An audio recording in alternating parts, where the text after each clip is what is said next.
Now, it was a weekend of healing over at Camp Ferncliff in Little Rock. Healing for the survivors of the mass shootings years ago at Westside Middle School in Jonesboro and Columbine High School in Littleton, Colorado.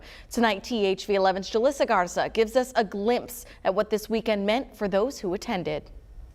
In 1998, Camp Ferncliff became more than just a camp for survivors of the mass shooting at Westside Middle School in Jonesboro.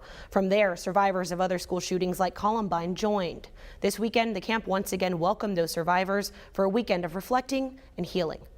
That tragedy happened March 24th, 1998. It was a day Arkansans will never forget. A teacher and 4 students lost their lives that day.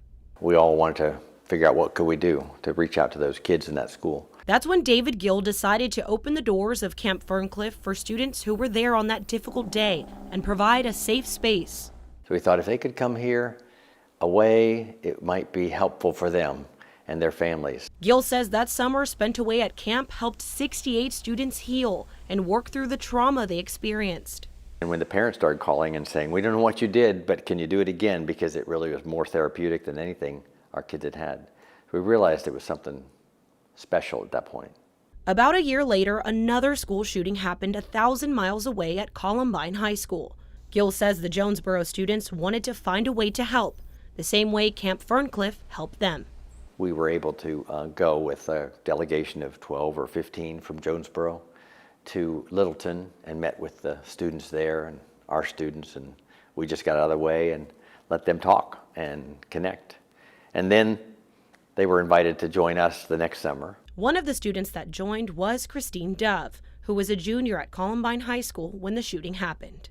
It was a tremendously difficult time. I was experiencing emotions and fears that I didn't even know how to process or have names for. But Dove says Camp Ferncliff offered her a safe space to heal and connect with other students who knew exactly what she was going through.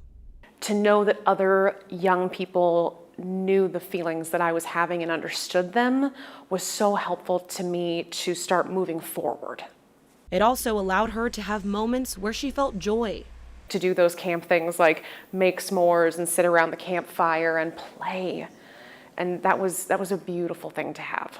This weekend, Dove and other survivors reunited for the first time in about 20 years. This is a place of healing and rest and reconnection, and every time I'm lucky enough to get to come back here, I just experience all of those feelings all over again. Today, Dove is a mom of 3 and someone who's simply enjoying her life, and she's thankful that Ferncliff played a part in her healing journey.